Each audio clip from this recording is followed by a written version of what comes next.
Empezamos, equipo. Bueno, muchas gracias por la palabra, Master Leslie. Qué gusto saludarla, igual a cada uno de nuestros compañeros que están hoy presentes en esta presentación. Nosotros somos el grupo 2 que vamos a exponer un arduo tema y un tema interesantísimo y somos los siguientes integrantes. Eduardo Isaí, Loida Gabriela, Alirio Josué, Edgardo Vicente, Olman Alvin, Nicole y Anthony Emanuel. Bueno, nuestro tema de hoy es sistemas de comando de incendios SIS en incendios forestales. Somos el grupo 2 y hoy es martes 5 de mayo. Le cedo la palabra a la compañera abogada Nicole. Aún no abogada, estudiante de Derecho, pero gracias. Si puede pasar a la siguiente diapositiva, por favor.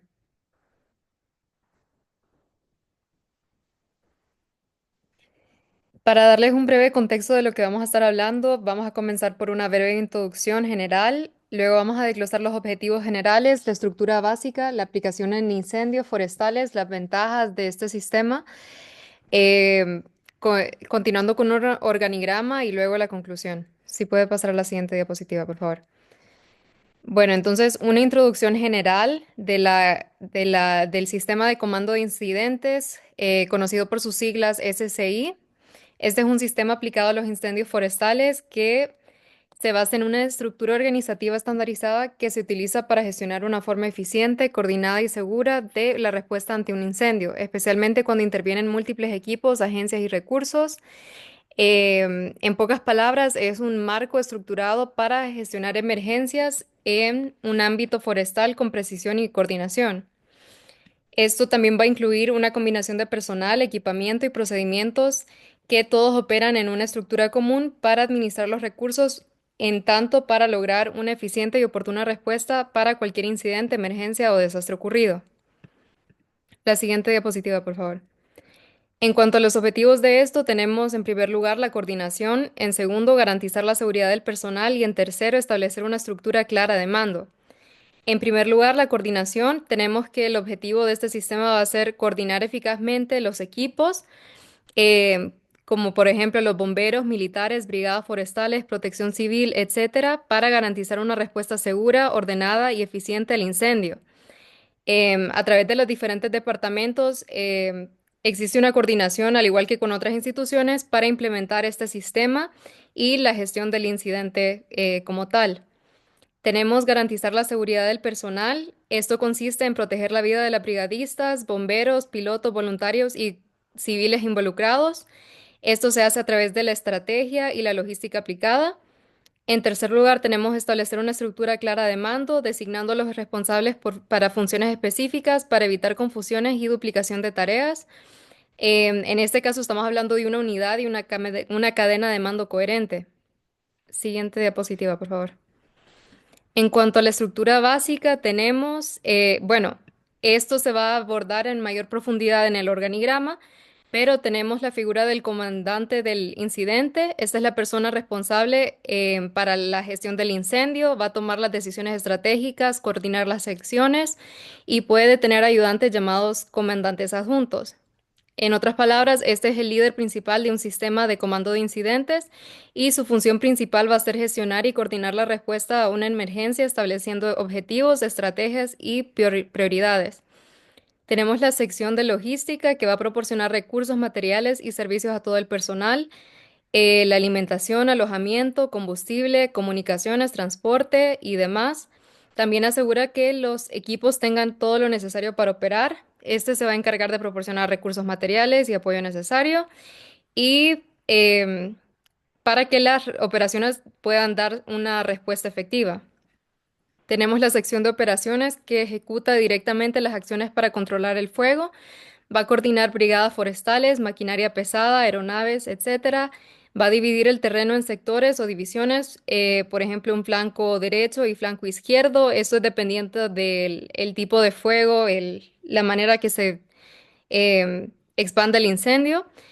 Y en pocas palabras, se encarga de ejecutar las operaciones tácticas necesarias para controlar y extinguir un incidente.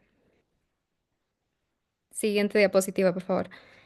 Tenemos la sección de administración y finanzas. Esta controla los gastos y contratos, lleva el registro de las horas trabajadas, salarios y seguros, gestiona las compensaciones por daños si es necesario y es la necesaria de llevar el control de los gastos del incidente.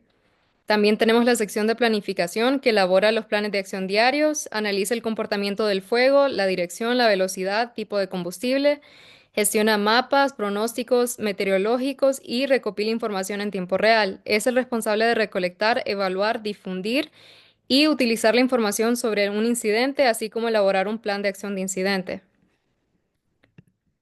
Siguiente diapositiva. Compañero, si me confirma si aquí continúa usted o si finalizo en esta.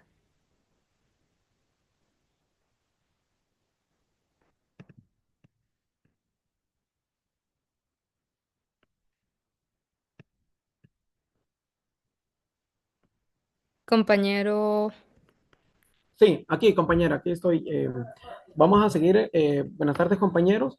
Vamos a seguir con la continuidad de este tema. Es en la aplicación. Permítame que no me deja ver el título. No sé si me lo puede leer, Nicole. Aplicación en incendios forestales. Aplicación en incendios forestales.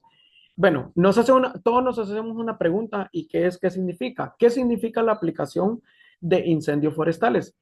Significa usar los propios principios y estructuras del sistema de incendios forestales para, para qué, cómo se ocupan, cómo se obtienen. Y las primeras ítems que tenemos es lo que habíamos mencionado anteriormente.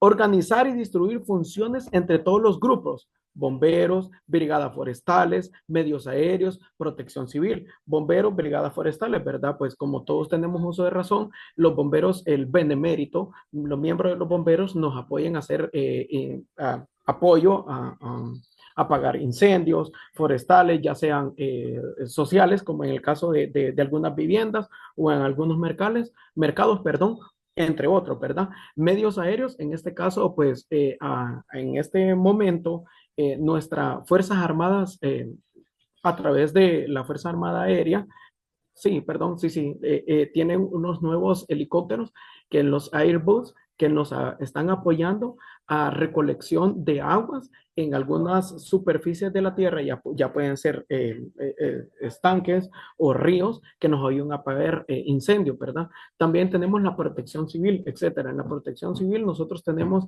toda la parte infraestructura de la gobernabilidad de nuestro gobierno, ¿verdad? Valga la redundancia, que es en la parte ICF. Ellos crean cuadrillas para poder promover o para dar también inducciones de esta cuestión de hacer, apagar fuegos, ¿verdad? Como comúnmente se dice. Entonces, es en la protección civil, etcétera, ¿verdad? Ahí pueden haber también miembros de comunidades, están también las UMAS, que nos apoyan también a la cuestión de incidir en la parte de los incendios. También está en la parte 2, tomar decisiones rápidas y coordinadas, centralizadas en un comandante del incidente, ¿verdad? Bueno, ante el tema pasado, nos mencionaron que tenemos un jefe de brigada, ¿verdad? Pero arriba de un jefe de brigada, si nos referimos a las Fuerzas Armadas, tenemos un comandante que en nuestro caso que sería un coronel, un teniente coronel, un mayor, no sé, las denominaciones pueden tomarlas cualquier persona pertinente a ese cargo, ¿verdad? Entonces, podríamos decirlo como que él es el comandante que nos va a orientar, hablando de la parte de las Fuerzas Armadas, ¿verdad? Que nos va a orientar sobre el caso, cómo movernos según la organización y la distribución que nosotros tenemos, ¿verdad?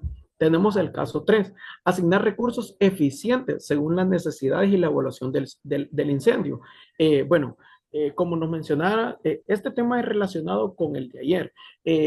Organizarnos a llegar al incendio y bueno, como mencionó ayer mi capitán, en una parte donde decía que si una institución llega primero que la otra, bueno, ellos toman el mando, pero si en este caso por la perspicacia y la capacidad que tienen las Fuerzas Armadas de llegar más temprano que otras instituciones, pues ellas toman el mando y después designan y asignan a los demás brigadas forestales o a los grupos de protección civil, como lo menciona, o las brigadas forestales o bomberos, qué instrucciones seguir o qué fases van a continuar a partir después de mitigar la cuestión del incendio.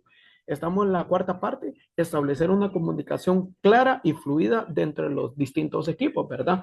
¿A qué nos referimos a esto? Cuando tenemos una buena comunicación, los humanos siempre tendemos a tener una cuestión de, no, que yo voy a hacer esto, no, que yo voy a hacer lo otro, y al final, pues, ni uno ni otro termina haciendo nada, ¿verdad? Entonces, nos pide a través de este sistema establecer una comunicación clara y fluida en las disposiciones que nosotros vamos a seguir o las órdenes que vamos a acatar, ya sea de un comandante o cualquier encargado de protección ambiental, ya sea protección civil, medios aéreos, bomberos de brigadas forestales, cualquiera que sea, ¿verdad? Sigamos con el 5, que es planificar estrategias de ataque al fuego, evaluación y protección del entorno natural o urbano afectado, ¿verdad? En esta parte, bueno, la máster nos mencionó la vez pasada que cuando nosotros llegamos a un incendio forestal, tenemos que identificar en qué fase se encuentra o cómo se está evolucionando, que si tenemos material orgánico, si tenemos combustible orgánico, ya sea ese como lo quieramos llamar, ¿verdad? Hay varias maneras dependiendo del conocimiento que tengamos, hay maneras de llamarlo. Entonces, dependiendo de ese mecanismo, asimismo nosotros podemos decidir el entorno cómo lo podemos atacar, ¿verdad? Ya sea por un flanco izquierdo, ya sea por un flanco derecho, identificar el núcleo o no. Entonces, son cuestiones ahí, más que todo de planificación a través de nuestro liderazgo y a través de las personas que están tomando esa batuta, ¿verdad? De ir a hacer la aplicación, que es lo que significa lo que estamos hablando sobre el tema. En la siguiente diapositiva nos dice lo siguiente. Nicole, ¿me puedes leer el tema? Tengo problemas con leer el tema. Sección de Administración y Finanzas es el primero y sección de Planificación el segundo. Sí, listo. Sección de finanzas, dice el primero, ¿verdad? Controla los gastos y contratos. Lleva registros de horas trabajadas, salarios y seguros. Gestión de compensaciones por daños si es necesario, ¿verdad? Entonces, aquí estamos hablando esta sección en el entorno de que quiénes son los que están apoyando, ¿verdad? Cada institución, cada protección civil, cada brigada forestal, cada eh, batallón verde o cualquiera que sea, hablando de las Fuerzas Armadas o la parte de ICF, ellos tienen sus tipos de contratos en las cuestiones económicas, ¿verdad? Porque sea claro o no, es una parte de que nosotros estamos siempre regidos por la parte económica. Poco o muy poco o muchas veces solo nos dirigimos solo por cuestiones intuitivas o por cuestiones de amor, ¿verdad? Eso hay que ser honestamente claros en esa parte. Siempre tiene que haber una compensación económica.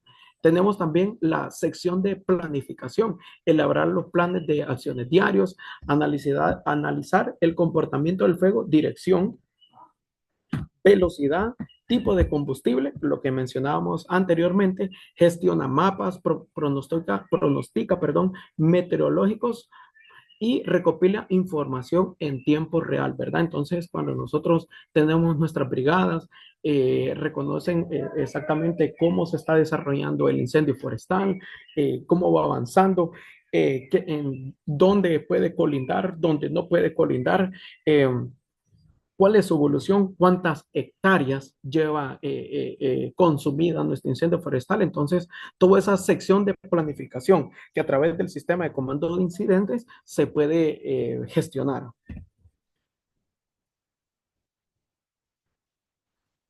¿Me puede leer el Aplicación en tema? incendios forestales. Aplicación en... Incendios forestales.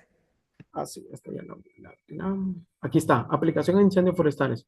Cuando hablamos de la aplicación de incendio de sistema de comando de incendios forestales, por sus siglas CSI, en incendios forestales, nos referimos a cómo se pone en práctica esta estructura organizativa Organizativa, ¿por qué? Bueno, anteriormente vimos que tenemos varias fases que nosotros tenemos que entender y comprender para poder ir a realizar este sistema de incidentes o comunicarlos a las personas correspondientes para que se puedan establecer este tipo de aplicativos. Por eso dice, se pone en práctica una estructura organizativa durante un incendio real en el campo. Es decir, ¿cómo se utiliza el Science para coordinar de forma efectiva a todos los equipos humanos y materiales que trabajan para combatir el fuego? Uno, coordinar aérea y terrestre. Se integra el uso de helicópteros, avionetas, cisternas y brigadas a pie. Nosotros se integra en el uso de helicópteros, pues bueno, nosotros hasta hace poco, hasta mi conocimiento, ¿verdad? No sé si me equivoco, si ahí sí de la parte aérea me corrigen. Hasta hace poco con los Airbus que se presentaron hace poco, son los que tienen esa capacidad de poder recoger agua y pues de alguna manera irla a tirar, por decirlo así, a los incendios forestales, ¿verdad? Avionetas y cisternas. En la parte de apagar incendios forestales, avionetas no he visto y tampoco cisternas. Lo que sí he visto en avionetas y cisternas es en la aplicación de agroquímicos, pero por ejemplo, la bananera, la estándar que está en Colón, o las piñeras, que es también estándar, pero con otro nombre, que está en Puerto Cortés. Esa es una. Y también la azucarera La Grecia, que está en Choluteca. Esas son unas únicas avionetas que yo he visto que se utilizan para asperjar, pero agroquímicos, no agua. Y brigadas a pie, ¿verdad? Como todos hemos venido mencionando esta cuestión de que las brigadas se mueven, nos identificamos flancos, derechos, es algo que ya nosotros pues estamos comprendiendo. También tenemos la zonificación del incendio, ¿verdad? Se divide en el área afectada en sectores, cada uno con su jefe de sector, ¿verdad? Pues como a veces los incendios no solo es en una manzana, no es en dos manzanas, no es en tres manzanas, sino que tal vez en hectáreas, como también solo puede ser en media manzana, ¿verdad? Si nos hablamos en manzanas y si nos vamos a hectáreas, puede ser solo 0.5 hectáreas o puede ser 35 hectáreas. Entonces, cada uno de esos espacios tiene una zonificación donde nosotros podemos hacer el llamado o la planificación estratégica según el personal que nosotros tenemos en ese lugar encargado para decir, bueno, estamos acá y en el transcurso de integración de conocimiento o integración de comunicación, podemos decir, bueno, X persona, pues se quemaron tantas hectáreas, tenemos probabilidades de que llegue a la zona social, tenemos probabilidades de que la fauna que está integrada aquí se mueva para otro lugar. Entonces, a eso le llamamos zonificación del incendio, ¿verdad? Es saber dónde está y cómo se está desarrollando. Uso de mapas y tecnología para predecir el avance del fuego y proteger comunidades.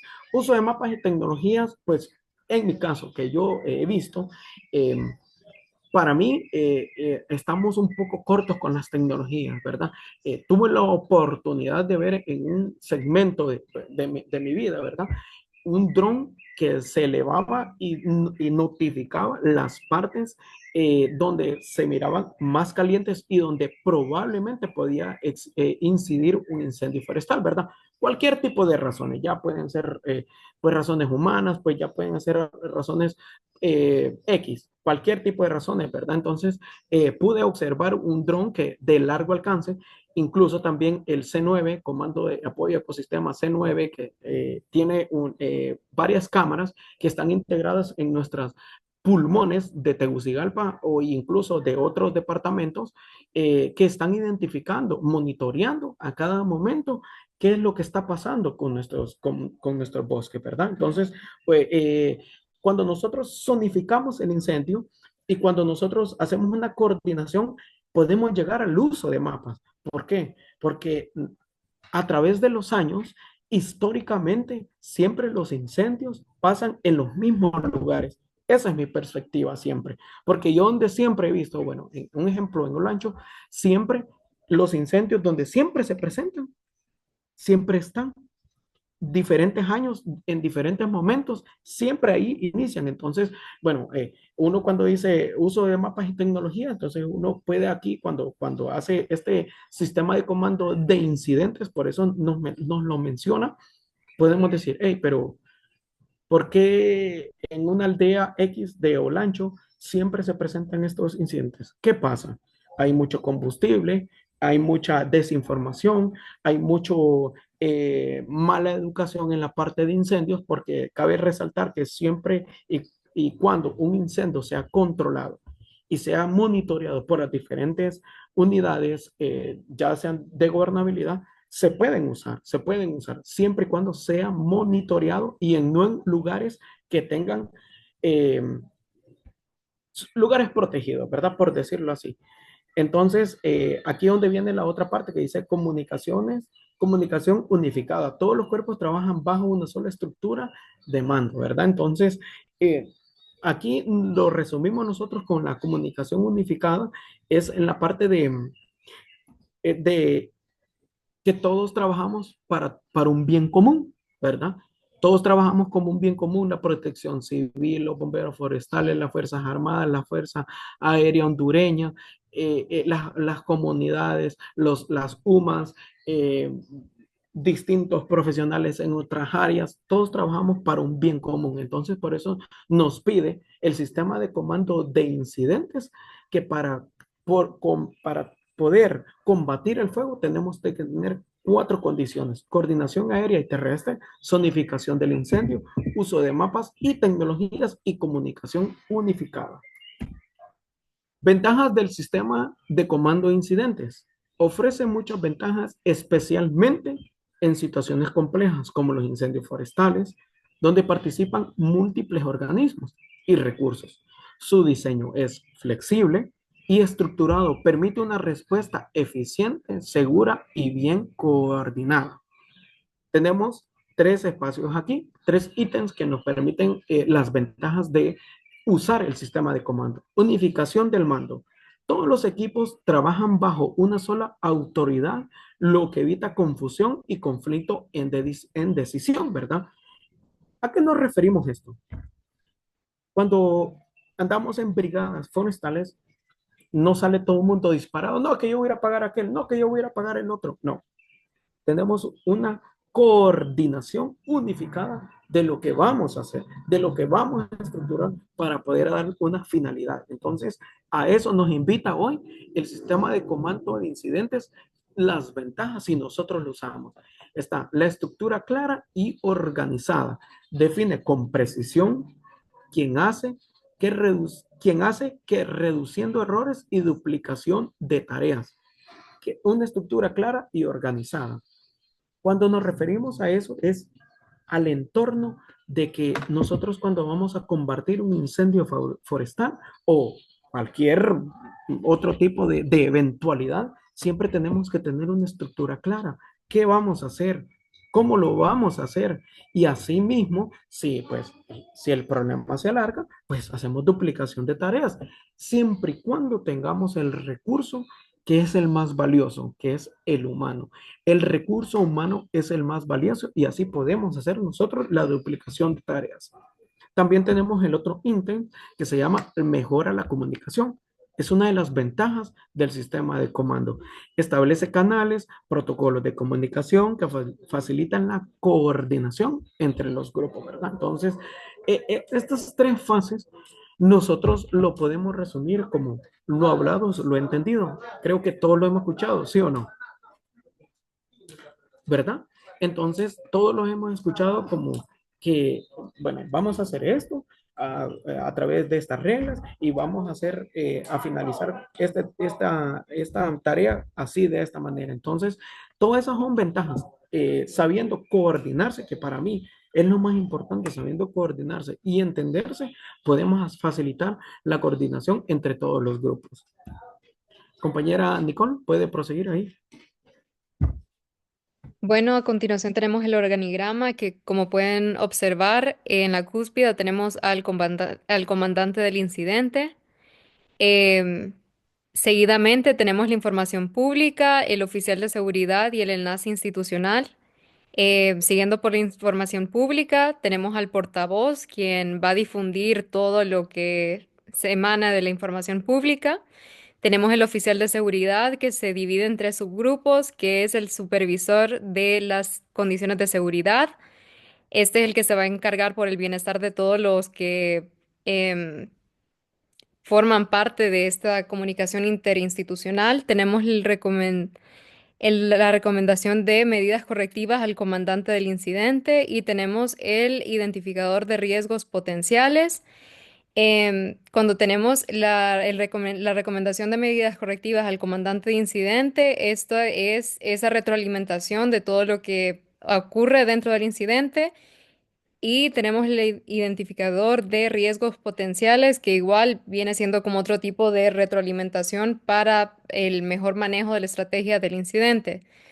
Tenemos el enlace institucional, que se divide entre subgrupos: las operaciones, planificación y logística. Em, Como mencionamos, todo esto viene siendo las estrategias para el sistema perdón, se me acaba de ir, el sistema de comando de incidentes.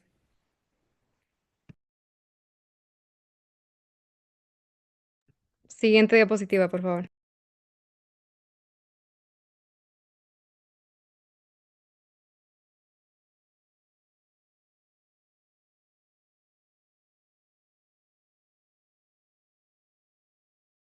Bueno, entonces, en conclusiones, podemos decir que el sistema de comando de incidentes es una herramienta fundamental para la gestión eficiente, segura y coordinada de los incendios forestales. Su estructura permite organizar a todos los recursos humanos, materiales y técnicos involucrados en la emergencia, garantizando una respuesta eficaz y adaptada para las condiciones del terreno y del fuego. Al aplicar este sistema en un incendio forestal, logramos una clara asignación de las funciones y responsabilidades, una mejor coordinación entre las distintas instituciones, como los bomberos, brigadas forestales, medios aéreos y protección civil, un uso eficiente de los recursos disponibles, una mayor seguridad para todos los intervinientes y la posibilidad de adaptarse a incendios de cualquier magnitud, desde pequeños hasta grandes catástrofes. Em, Algo más que podría añadir es que, según lo investigado, este sistema fue creado alrededor de 1970 para abordar diferentes desafíos para las respuestas institucionales a los incendios forestales. Hay un video bastante interesante de este mecanismo, de cómo opera en México, que lo podemos difundir por el chat por si acaso a alguien le interesa, y que la aplicación de estos incendios forestales mantiene varias ventajas, como la claridad en la cadena de mando, la mejora de comunicaciones, un proceso de planificación ordenado y la cooperación entre diferentes agencias y disciplinas. Y si alguien tiene alguna pregunta, o si no, realizamos las preguntas que formulamos como grupo. Sí, compañero. Un aporte para lo que hizo el compañero antes sobre la mención de el rol de la Fuerza Aérea Sí, durante compañero. este sí, las aeronaves empeñadas todas son helicópteros. La Fuerza Aérea no cuenta con ala fija que tenga esa función, y desde antes que se compraran los Airbus Airbus.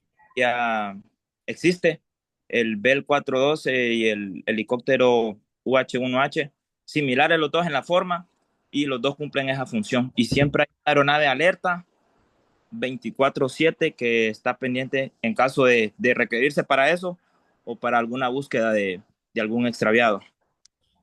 Gracias, compañero, por su aclaración, ¿verdad? Cabe recalcar que en todos nuestros ámbitos hay temas que unos tienen más teoría en esa cuestión y pues gracias, ya nos damos cuenta todo pues la clase que sí tenemos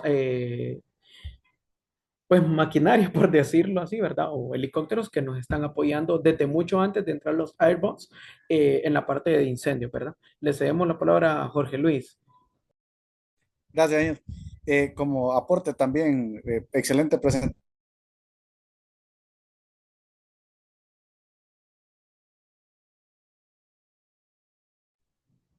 creo que se le fue la Sí, señal a parece que se Jorge le fue la Luis. señal a Jorge.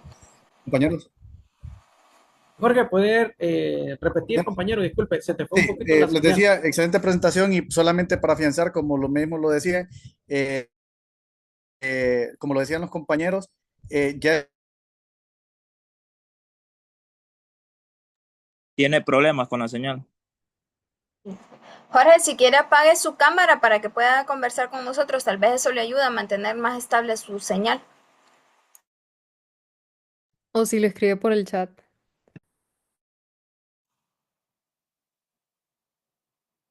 no sé si me escuchan. Sí, ahora sí mejor. Voy a mantener la cámara apagada por la señal.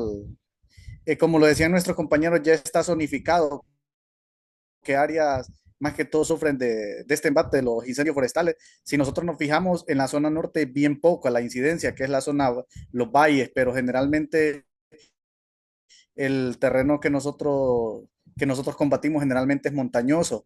Y por eso, una, que no contamos con el equipo, y el otro, que es más difícil la entrada para aviones cisterna, para un área montañosa. Eso tiene que ver la velocidad, capacidad y todo lo demás.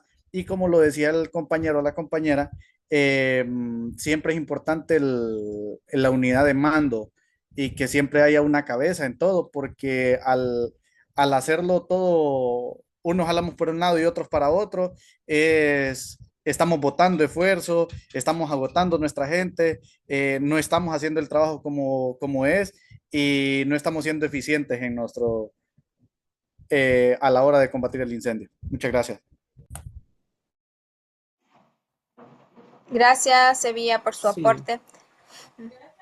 Bueno, entonces, bueno, recopilando en estas cuestiones, como dijo el compañero Jorge Luis, todo esto viene de la mano, ¿verdad? Entonces, esto viene también a integrarse con el tema de que nos mencionaron ayer, ¿verdad? Entonces, no sé si alguno tiene algo que mencionar para que entremos en una ronda de preguntas entre compañeros eh, para comprender más que todo con la retentiva sobre el tema, ¿verdad? Entonces, no sé si alguien tiene algo más que aportar o incluso pregunta, ¿verdad? Sí, Galvez, solo antes de que empecemos con las preguntas, recordarles el uso de la cámara, ¿verdad? Hay personas que tienen situaciones especiales que no les permiten estar utilizando la cámara, pero el resto debemos, por favor, tratar de mantener la cámara encendida. Aquí solo, bueno, ha de ser pregunta de las que ustedes tienen, entonces voy a esperar mejor que ustedes hagan las preguntas y después reforzamos. Bueno, entonces, como no hay ninguna aportación sobre los compañeros y valga la redundancia, recalcar por la cuestión de las cámaras, tenemos una pequeña dinámica de retentiva, más que todo, de retentiva en los compañeros de clase y algo bien sencillo. Lo mencioné varias veces y tengo una pregunta para cualquiera del grupo. ¿Cuáles son las ventajas de usar el sistema de comando de incidentes? Buenas noches, compañero.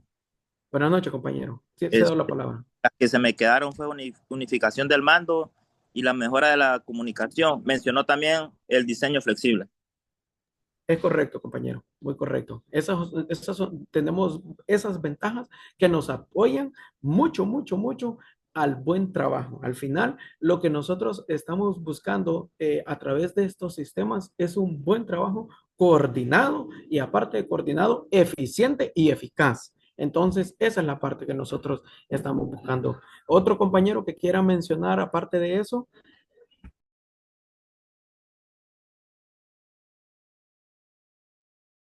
Estaba también lo que es la estructura clara y organizada. La estructura clara y organizada, ¿verdad? Entonces, ¿por qué solo hago esta pregunta, verdad? Porque el sistema de comando de incidentes se basa en eso, ¿verdad? Se van a eso anteriormente de lo que dije. Con una estructura y organizada, todo podemos realizarlo en buen camino y con buen desempeño, ¿verdad?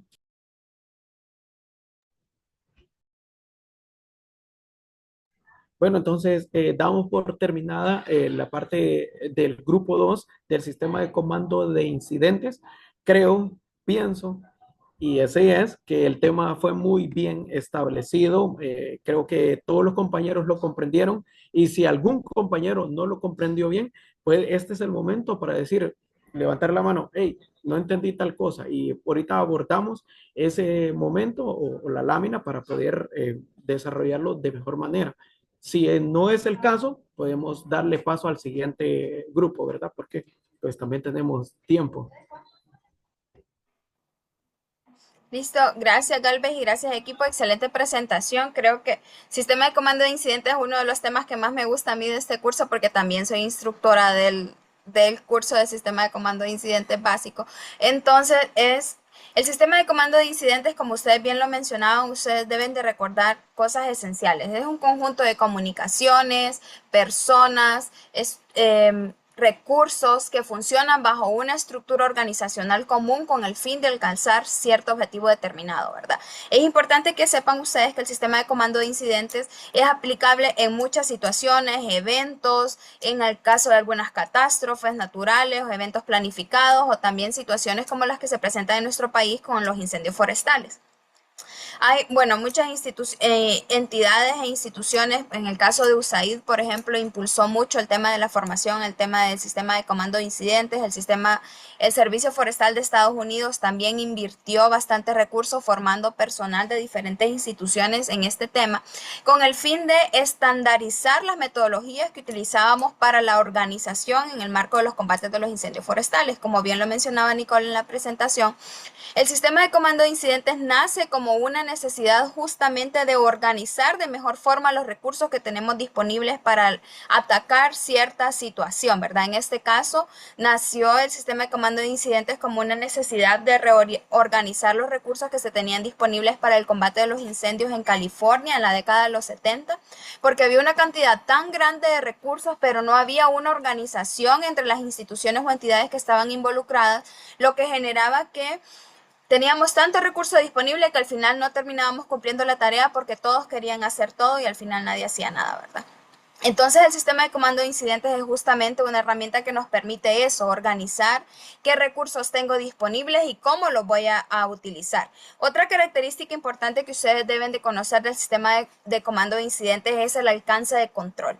Todas las funciones van enmarcadas en el alcance de control. ¿Y qué es el alcance de control? La cantidad de personas que un líder o el comandante de incidente puede coordinar de manera eficiente sin perder el tema de la comunicación clara con sus subordinados y como el tema de cómo nos coordinamos para las acciones, ¿verdad? Y el alcance de control en el marco del sistema de comando de incidentes es mínimo 3 personas, máximo 7, pero el óptimo es 5, es decir, hasta 5 personas es el óptimo que yo debo tener bajo mi mando para poder realizar las actividades que voy a ejecutar, ¿verdad? Y como ya veían en la presentación que nos hacían sobre la estructura, el comandante de incidente tiene un staff les voy a compartir aquí una imagen para que ustedes la puedan ver de mejor forma. Esta la tomé del manual que nosotros utilizamos para el curso básico del sistema de comando de incidentes antes lo usábamos con USAID, ¿verdad? Entonces, el mando, ¿quién ejerce esta función de mando? Pues el comandante de incidente, ¿verdad? Que es su responsabilidad de ejercer la función del mando. Luego tenemos el staff de comando, que está conformado por un oficial de seguridad, un oficial de información pública y un oficial de enlace, que estos ejercen la función de como orientar o como de servir de asesor del comandante de incidente en estos temas específicos, ¿verdad? Y luego tenemos la estructura básica operativa del sistema de comando de incidentes, que es la planificación, que ya lo mencionaban los colegas, el tema de las operaciones, la logística y la administración y finanzas. Entonces, si ustedes se fijan en esta estructura, nuestro comandante de incidente tiene bajo su cargo a 4 personas, ¿verdad? Estamos dentro del alcance de control porque el staff de comando no se cuenta porque son como asesores del comandante de incidente. Entonces, cada una de estas funciones se ejerce por una persona y la ventaja del sistema de comando de incidentes es que es una estructura bastante flexible que nos permite irla expandiendo o contrayendo dependiendo de las necesidades que nosotros tengamos en un incidente, ¿verdad? Nuevamente felicitar al equipo por el trabajo que hicieron, excelente labor de investigación y excelente exposición. Vamos ahora entonces a continuar con el equipo número 1. o no, el 4. El 4 es el que nos falta. 4. Sí, le damos un aplauso virtual al equipo número 2. Felicidades. Vamos al equipo número 4. De parte del grupo número 2, agradecido. Perdone, compañero, quiero hacerle una pregunta a Leli y a todos ustedes que están en este engranaje del combate de incendios. ¿Desde cuándo aquí en Honduras está aplicada una SCI? No sé, José, si quiere responder a usted o respondo yo. Responde usted. Ok, mire, Amílcar, en nuestro país realmente se vienen haciendo esfuerzos como desde el 2009, 2010, con la entrada en vigencia de la nueva ley forestal, cuando se empezaron a hacer ese tipo de coordinaciones que se empezó a involucrar el Servicio Forestal de Estados Unidos, trayendo iniciativas como el COIF, por ejemplo, que el Servicio Forestal de Estados Unidos fue una de las instituciones que impulsó el establecimiento de estos sistemas en nuestro país. También el tema de USAID bajo el Buró de Asistencia Humanitaria, o antes se llamaba OFDA, no recuerdo las siglas en este momento, pero el Buró de Asistencia Humanitaria, que era la unidad de USAID, que era la responsable de todo el tema de atención a desastres, empezaron a introducir el tema del sistema de comando de incidentes en nuestro país. Se desarrolló en diferentes etapas y una de las etapas principales era el tema de socializarlo con las autoridades de las instituciones que estaban vinculadas al tema de atención de emergencia, llámese desastres naturales, incendios forestales o cualquier tipo de emergencia en el marco del SINAGER, por ejemplo. Se empezó con esa socialización, se empezó a firmar acuerdos para empezar a implementar el sistema y luego llegamos a una fase que fue el tema de capacitación y formación de capacidades justo en este tema, ¿verdad? Una de las instituciones que más está formada en nuestro país en el tema del uso del sistema de comando de incidentes es el Cuerpo de Bomberos. Esta creo que fue, y la Cruz Roja también son dos de las instituciones en las que más invirtieron, en este caso el Buró de Asistencia Humanitaria, más recursos para capacitar en este tema. En el tema de los incendios forestales se empezó a involucrar alrededor del 2010, 2011, cuando se empezaron a formar las primeras personas en este tema. Incluso hay varios compañeros militares que están formados en el tema de capacitación de los diferentes cursos del Servicio Forestal de Estados Unidos. Entonces ahí se empezó a impulsar este tema, Amílcar, pero realmente no llegamos al punto en el que podemos decir estamos aplicando el sistema de comando de incidentes al 100%, ¿verdad? Todavía seguimos en esa fase de intentar adoptar la herramienta como nuestra para que funcione el tema de la organización en la acción del combate de incendios forestales en nuestro país. Agregándole... Perdone, ¿y se puede considerar este sistema como un mando vertical? ¿Sistema de mando vertical? No, una de las ventajas del sistema de comando de incidentes, una de las características, mejor dicho, es que hay una cadena de mando, es decir, todos respondemos al comandante de incidente, que es la persona que está dirigiendo, ¿verdad? Y están también las unidades de mando, lo conocido también como unidad de mando, y es que cada persona le responde a su supervisor directo, es decir, si yo estoy en la unidad de planificación, yo le voy a responder al responsable de la unidad de planificación. Si está el de logística, si yo estoy en logística, le voy a responder al de logística, no es que voy a andar disparado, o sea, siempre se tiene que respetar el tema de la unidad de mando y la cadena de mando para mantener el control, ¿verdad? Pero no es un mando inflexible, pues no es algo que digamos que incluso hay otra característica también que se llama mando unificado, que es cuando varias instituciones tienen competencia legal, técnica y territorial que pueden ejercer la misma función porque tienen las competencias legales, entonces hacen un mando unificado. Es decir, toman las decisiones en conjunto, pero solo una persona las comunica al resto de las personas que están involucradas en el sistema. Ok, gracias. Ok, me parece que Sevilla tenía levantada la manito, no recuerdo quién más vi por ahí. Sí, es solamente para enriquecer. Generalmente las fechas y la adopción de esto viene de la década de los 70, según la historia, ¿verdad? Pero en Honduras lo empezamos a adoptar, no es que lo tenemos al 100, pero lo empezamos a adoptar aproximadamente del 2015. Recordemos que la doctrina de nosotros generalmente y en su mayoría, por no decir en su totalidad, es norteamericana. Generalmente los manuales que usamos son norteamericanos y todo lo demás. Entonces nosotros intentamos acoplarnos a esto. Más o menos aproximadamente es 2015 para acá. Sí, gracias, Sevilla. se empieza a tomar Que esto. justo en ese tiempo es cuando se empieza a instalar el primer COIF del país, que es el de aquí de Francisco Morazán, y justamente como usted dice, eso fue con el apoyo del Servicio Forestal de Estados Unidos, que hubieron varios miembros de las Fuerzas Armadas, entre ellos el mayor Reyes Rodríguez, que él está bastante involucrado, estuvo en su momento cuando estaba en el C9 bastante involucrado en el tema del control de incendios forestales. Recuerdo que estaba el mayor Rivera también, César Aparicio también estaba en todo este proceso. Entonces ellos se formaron adoptando estos cursos del Servicio Forestal de Estados Unidos y empezaron a introducir ese tipo de metodologías. Pero también, como les digo, estaba el esfuerzo que hacía USAID a través del Buró de Asistencia Humanitaria. entonces toda esta de hecho, nació en Estados Unidos el sistema de comando de incidentes, pero se usa en América Latina, ¿verdad? Y otra de las características es que es terminología común. Es decir, si yo hablo del comandante de incidente en Honduras, me van a entender que es un comandante de incidente en Guatemala, en El Salvador,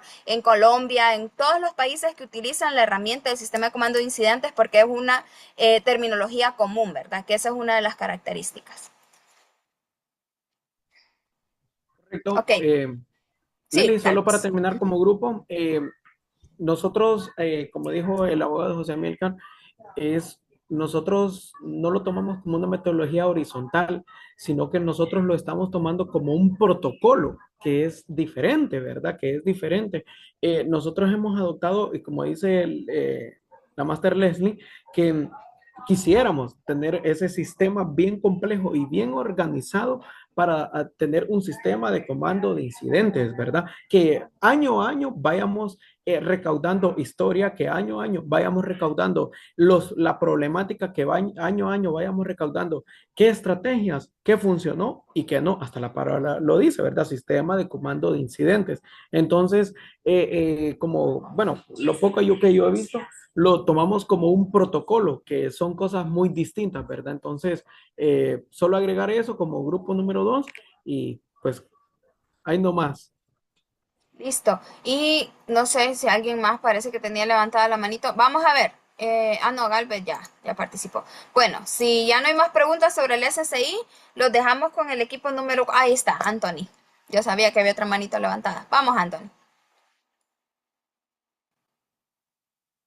Buenas noches, Leslie. Sí, yo de igual manera soy del grupo 2. Felicito a mis compañeros por la exposición, por defender muy bien el tema. Y mi aporte era que, como dijo el compañero Sevilla, que sí fue el 2015 que se empezó a implementar lo que es el sistema de comando de incidentes. En aquel año, la institución representante de este sistema, o quien iba a tomar la batuta en aquel tiempo, fue Copeco. Pero con el paso del tiempo, el sistema de comando, como bien lo hemos dicho, es bien flexible, pero estadísticamente el que siempre toma el cargo de líder o de mando, el mando en sí, es el personal de ICF. Y él tiene su plana, como le dijo usted, para hacer la distribución de las funciones de lo que es el sistema de comando de incidentes. Gracias, López. Sí, justo eso del mando, pues va a depender, como les mencionaba, de la competencia legal, técnica y la capacidad operativa que nosotros tengamos como institución. En este caso específico de los incendios forestales, la competencia legal, quien la tiene según mandato de ley es el ICF, ¿verdad? Por eso en el caso de los incendios forestales, generalmente quien asume el mando es el ICF. Sin embargo, en muchas ocasiones o cuando el incidente es demasiado grande, incidente hablando en este momento, incendios forestales, se toma la decisión de hacer un mando unificado para poder utilizar también de manera oportuna los recursos que ponen a la disposición instituciones como el Cuerpo de Bomberos, las Fuerzas Armadas, ¿verdad? Que son uno de los brazos operativos más fuertes que tenemos en materia de incendios forestales en el país. Entonces, por eso justamente, por el tema de la competencia legal, es que asume muchas veces el ICF el mando en el tema del sistema de comando de incidentes, ¿verdad? Entonces, si no hay más preguntas en relación a este tema, los dejamos con el equipo número 4.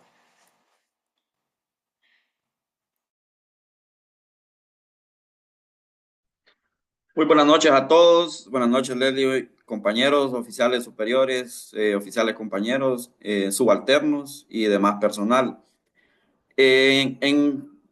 Somos el grupo número 4, los integrantes, mi persona, Darwin Pérez, Adoni Ochoa Sánchez, Sergio Peñalba, Jorge Sevilla Rodríguez, nuestra compañera Catherine Rivera y Daniel Obando.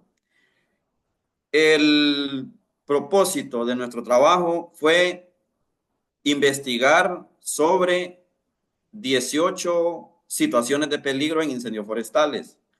Entonces, todo esto tiene un propósito y tiene sus diferentes objetivos o situaciones que hay que recurrir para no llegar a estar en estas situaciones. Entonces, dentro de la introducción, el combate de los incendios forestales es una actividad de alto riesgo. A pesar de que nosotros vayamos solo a hacer una ronda a unos 2 o 3 kilómetros del incendio, siempre corremos cierto riesgo. La preparación técnica es muy importante. La toma de decisiones o lo que nosotros conocemos como la unidad de mando, porque no es lo mismo que mande una persona a que dos manden y uno se esté contradiciendo. Y las decisiones tienen que ser rápidas, como lo decía en la exposición el día de ayer, que las decisiones tienen que ser rápidas y acertadas, con el objetivo de reducir al mínimo los peligros. Se han identificado 18 situaciones que históricamente han estado presentes en muchos incendios que han llevado a incidentes o accidentes que de repente solo fueron heridas leves o pérdida de vidas humanas, de repente uno o todo el grupo, o como en el caso de la película, que solo uno se salvó, pero fue el que no estuvo. Si hubiera estado, también se lo lleva. Entonces, es necesario que nosotros identifiquemos o nos preparemos, tanto nosotros, en el caso del personal militar, que a veces nosotros vamos al mando de 5 u 8 soldados, también instruir a este personal para que no se expongan a un peligro ellos mismos. Dentro de las 18 tenemos el primero, que es un incendio no explorado ni dimensionado. Esto, bueno, de por sí tenemos varios compañeros que de repente tengan más experiencia o en su caso, por ejemplo, los del C9 tienen mayor experiencia, pero de lo que yo he vivido, de mi poquito conocimiento que he tenido en el terreno, un incendio no explorado ni dimensionado puede resultar fatal. No solamente una lesión, no solamente un soldado que se haya golpeado, sino que podemos morir todos, incluso hasta el que toma las decisiones. ¿Por qué? Porque de repente nosotros no conocemos la magnitud o todo lo que se está quemando, o de repente no sabemos el combustible que se está quemando. De repente nosotros vemos pinos, pero más adelante hay una zacatera y nosotros nos vamos más adelante. O de repente nosotros estamos en una zacatera y nos vamos más adelante y nos metemos a un área donde haya carbón. Entonces nos exponemos o exponemos a nuestro personal a una situación de bastante riesgo. Como número 2, estar en un terreno no reconocido. Reconocer el incendio es uno, pero tener conciencia situacional del terreno es diferente, porque de repente nosotros vamos a encontrarnos con una pendiente, con una caída de 4 metros. Una persona que se caiga a 4 metros de altura se puede fracturar cualquier hueso.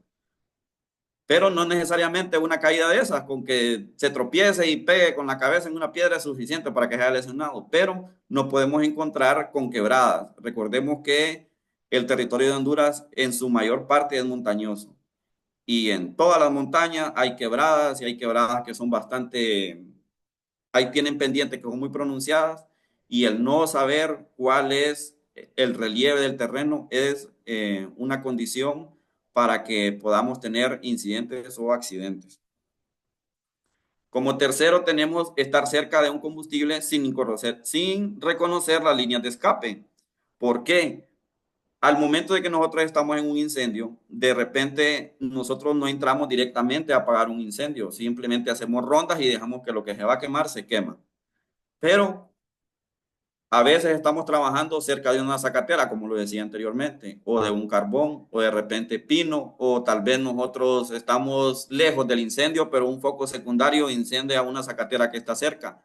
Y de repente no el humo o el pánico de las personas hace que se les olvide o no identifiquen bien lo que es una ruta de evacuación. porque al andar en las montañas uno no va por una carretera, uno va haciendo el caminito, que por lo general el guía es el que lo va indicando a uno, por aquí entra, por aquí sale, y le dicen le advierten a uno de los peligros que hay. Pero al momento de que todo el mundo sale corriendo o que tengamos cerca el juego, las personas entran en pánico. Y lo primero que hacen es, como popularmente decimos, tirar manotadas de ahogado. O sea, no saben qué hacer, agarran para cualquier lado. En mi caso, aquí en Tegucigalpa, una vez, bueno, los que han pasado por el anillo saben que a la altura de la Fuerza Aérea, aquí por Luarque, en el anillo hay unas pendientes, o sea, escarbaron para hacer todo lo que es el anillo periférico.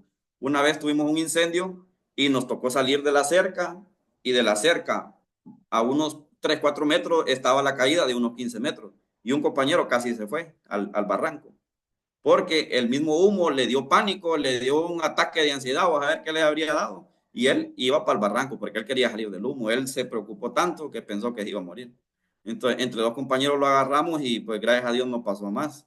Pero sí es una situación de riesgo, que de repente puede hasta incluso reducir el recurso, porque de repente una persona no cae o no pierde la vida o no se lesiona, pero sí puede perder el equipo en lo que sale, en lo que pierde todo lo que es, lo domina el pánico. A continuación lo dejo con mi compañero Peñalba.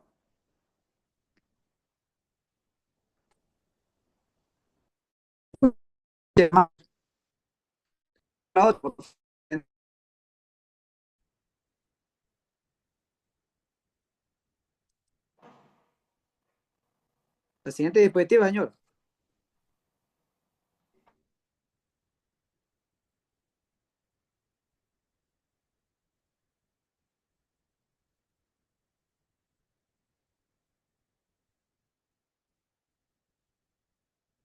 Dele otro clic ahí.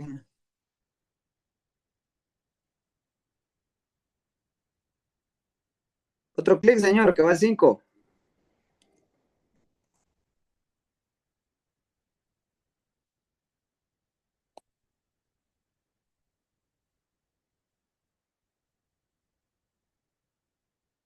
Como un punto principal que debe manejar dentro a la hora de andar controlando un fuego, debemos visualizar todos los tipos de terreno que tenemos, y no contar con un punto de anclaje. Este es un factor crucial, porque debemos tener mucho cuidado al momento de encontrarlos en una pendiente, y podemos incluso rodar. Entonces tenemos que tener una parte fija donde podemos anclarlos. El número 5 tenemos.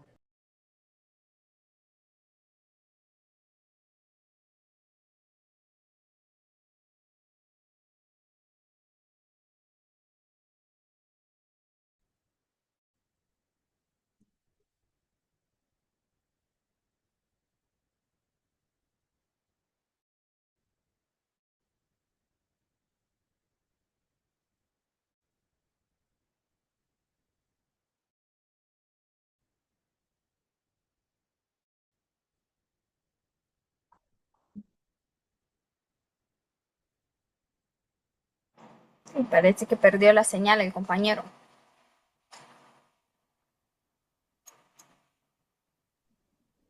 Bueno, al parecer así fue.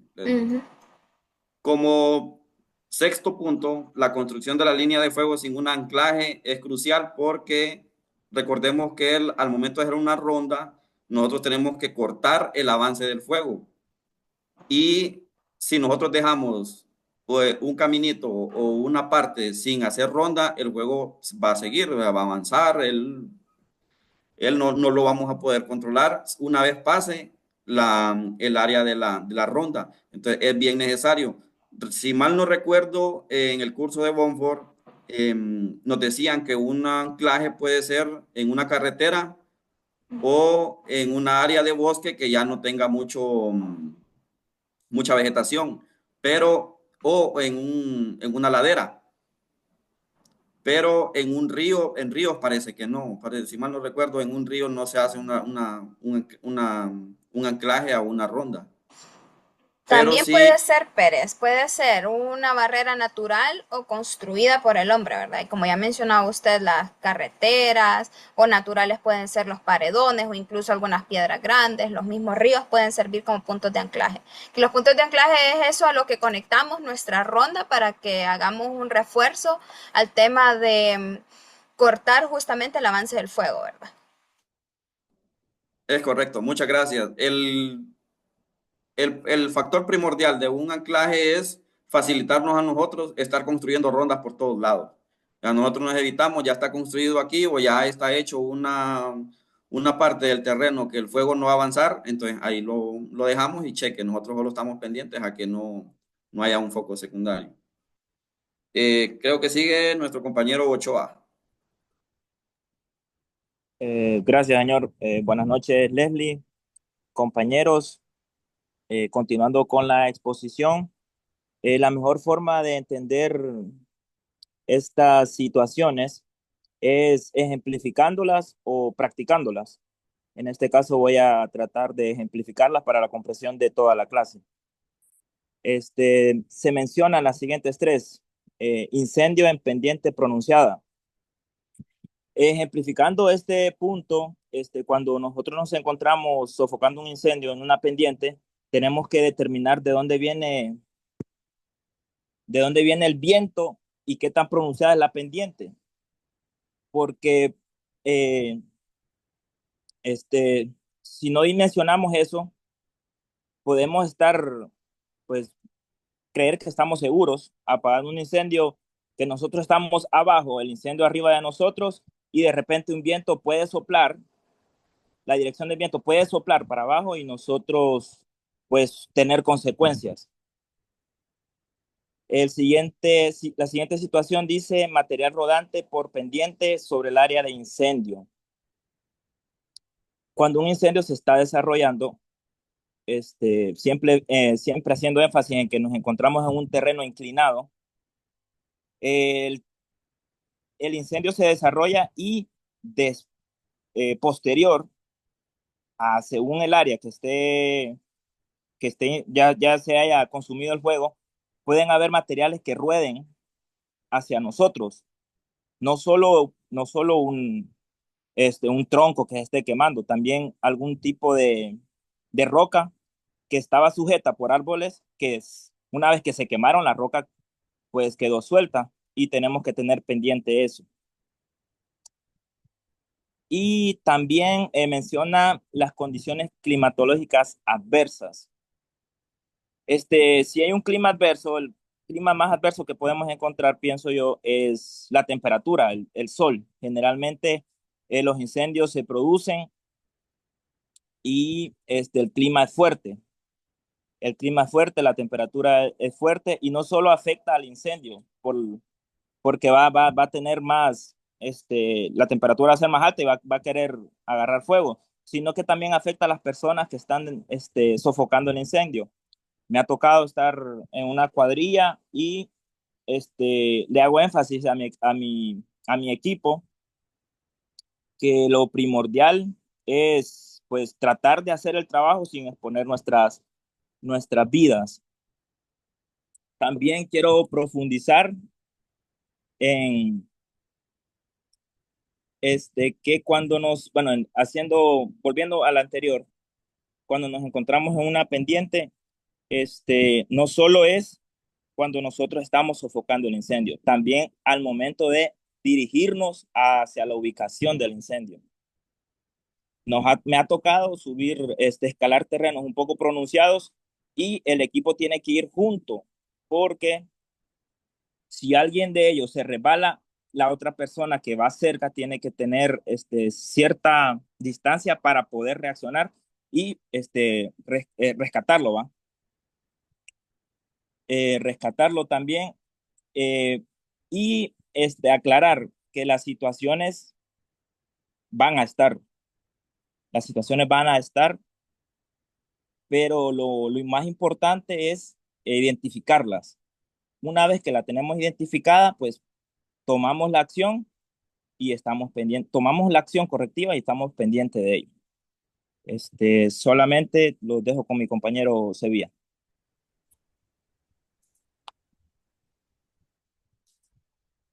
Buenas noches, compañeros. Buenas noches a todos. Pues continuando con la presentación, en el ítem 10 tenemos el terreno escarpado con combustible pesado. El terreno escarpado, pendiente pronunciada, como anteriormente se mencionaba, favorece que el fuego suba rápidamente debido al calor que asciende. Y además, sumémosle a esto que hay combustible pesado, llámese madera seca, arbustos densos, el fuego se vuelve más intenso, difícil de controlar y puede cambiar de comportamiento rápidamente. Además, eh, tomando en cuenta que moverse o escapar de pendientes pronunciadas es más lento, es más agotador. A esto sumémosle que el personal está cansado, no sabemos cuántas horas ha trabajado anteriormente, el solo llegar ahí, entonces hay que tenerlo en cuenta esto. Siguiente ítem, por favor.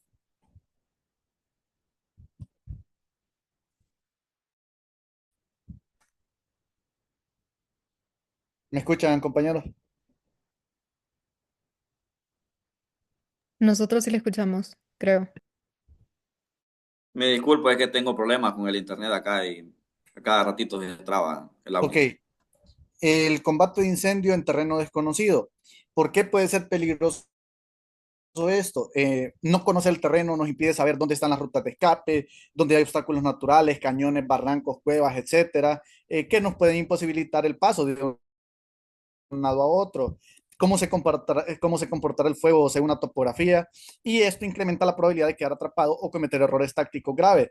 Recordemos que por eso muchas veces andamos una persona que sea nativa del lugar, que conozca, no necesariamente tiene que tener aquel gran cúmulo de conocimientos en apago de incendios, pero sí en conocer el lugar, porque nos puede dar datos o lugares donde poder salir, donde puede haber un río, donde nos podemos encontrar con algo que nos puede imposibilitar el paso y todo lo demás. Entonces, hay que tomar en cuenta esto, siempre andar con alguien y no tirarnos muchas veces de que no se preocupe, yo tengo mucha experiencia en esto y yo sé cómo salir porque en esto he pasado toda mi vida. Recordemos que todo comentario nos puede ayudar a la hora de estar en este tipo de emergencia. Recordemos que es de vida o muerte, no estamos jugando, no es algo con el cual nos va a dar aquel gran margen de movilización. La siguiente nos indica sin visibilidad del fuego ni comunicación. ¿Por qué puede ser peligroso esto? No ver el fuego significa que no se sabe qué tan cerca o en qué dirección se mueve. Además de no poder comunicarse con el equipo, no se puede advertir o recibir alertas. Esta combinación puede ser crítica y, y prácticamente ha sido y ha estado presente en la mayoría o en casi o en todos de los incidentes fatales, porque ya juegan vidas humanas, como anteriormente lo decía. Siguiente.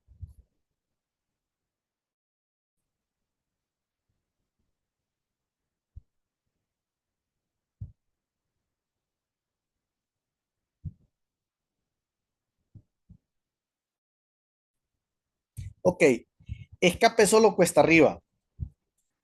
Huir cuesta arriba es mucho más lento y agotador, como anteriormente lo decíamos. Si el fuego viene desde abajo, lo mencionaba el compañero, es más probable que lo alcance a uno antes de que uno pueda llegar a un lugar seguro, ¿verdad? Porque sabemos que el fuego avanza más rápido por una pendiente y el calor va precalentando los combustibles y puede alcanzarnos muy fácilmente. Disminución de vigilancia o sensación de seguridad. El exceso de confianza, nosotros decimos, el exceso de confianza mata, porque muchas veces se da por personas que tienen o mucha experiencia o poca experiencia, porque al tener poca experiencia, pues no les damos la importancia de vida, creemos que todo está bajo control, que no nos va a pasar a nosotros. Siempre decimos, sí, pero es que a nosotros nos puede pasar, nosotros ya recibimos curso, nosotros esto, nosotros lo otro. Y esto lo que nos va a llevar va a ser a bajar la guardia. Esto suele pasar muchas veces después de varias horas de trabajo o cuando el fuego muchas veces parece disminuir. El comportamiento del fuego puede cambiar por viento, por una caída de brasa, etcétera. Y si no se está alerta, puede sorprender al personal. A esto sumémosle que el personal ya está cansado. ¿verdad? Todo siempre va de la mano con el trabajo, el cansancio, el descanso. Siguiente. Clima más cálido, seco y ventoso. El calor seca aún más los combustibles. Al estar más secos los combustibles, hay una mayor probabilidad de que se convierta en un incendio. Y la sequedad reduce la humedad en la vegetación y el aire, haciendo todo más inflamable. El viento impulsa el fuego a cambiar de dirección y puede lanzar brasas lejos del foco principal, creando nuevos incendios, que es lo que nosotros le llamamos fuegos secundarios y que en clases anteriores nosotros mencionábamos que estos pueden ser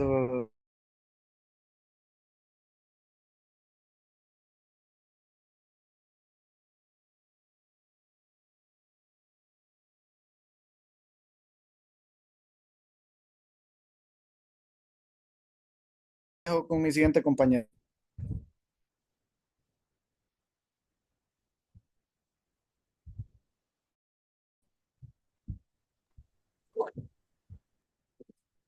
Eh, Bien, continuando con nuestra exposición, eh, vamos con el siguiente punto, que sería fuego secundario por delante de la línea.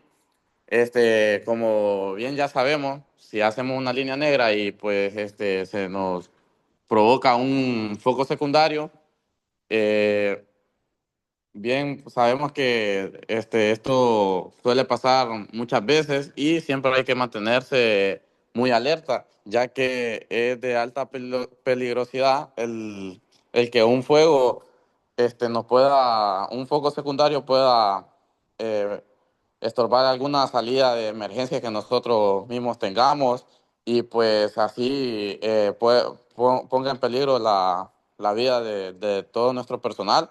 Entonces, por eso es muy importante siempre estar al pendiente de que estos focos secundarios, no se creen y pues si se crean, ir buscando la manera de que no estén sobre nuestra línea de salida o línea de emergencia y así buscar rutas alternas. Por eso siempre es bueno mantener opciones de nuestras rutas alternas para cualquier tipo de emergencia, por si se crean estos focos secundarios. En el siguiente punto, pues fatiga acumulada o falta de descanso. Esto es del diario vivir, no solo en este trabajo de andar, de controlar el fuego. En cualquier trabajo, si el personal está cansado, está fatigado, pues nadie le va a trabajar al 100 y esto es muy peligroso y ya que al encontrarse ya jugando con la vida, en el sentido de que estamos hablando de que uno está tratando ya en una situación de alto peligro porque estamos tratando con incendios forestales, es muy peligroso que el personal esté agotado porque como decía mi teniente Sevilla, pues uno baja la guardia y se va confiando o ya no va haciendo tan efectivo el trabajo, sino que lo va haciendo a medias. Por eso es importante trabajar al 100 con todo medido al tiempo, o sea, también tomarse sus descansos, pero o sea, sin bajar la guardia de estar al pendiente de que se creen otros focos o de la zona para no perder el fuego que estamos apagando y todos esos puntos que siempre hay que mantener presentes para evitar cualquier incidente o accidente que nos pueda pasar. Y como último punto es riesgo no justificado por los objetivos, pues como podemos leer ahí, son riesgos que pueden salir como de la nada o que no tengamos pensado nosotros, que nos puedan afectar o no, por no tener un buen reconocimiento del terreno, el no saber al qué nos vamos a enfrentar, son riesgos que aparecen como de sorpresa y siempre hay que estar preparado. Por eso es que uno lleva equipado por cualquier tipo de herramienta que uno ocupe para cualquier tipo de situación, si uno ocupa cortar, si uno ocupa remover, siempre ir bien equipado por si se le presenta alguna de estas situaciones, pues poder resolver lo más rápido posible y así evitar cualquier accidente y cualquier pérdida del personal, ¿verdad? Siempre analizando la situación y pues tomando la mejor decisión, ya sea para que tomando esa mejor decisión, eh, que sea una acción rápida, pero siempre brindando la efectividad de que queremos, de que no se nos descontrole la situación o se nos salga de la mano el incendio. Lo dejamos, bueno, lo dejo con mi compañera, que es mi teniente Rivera.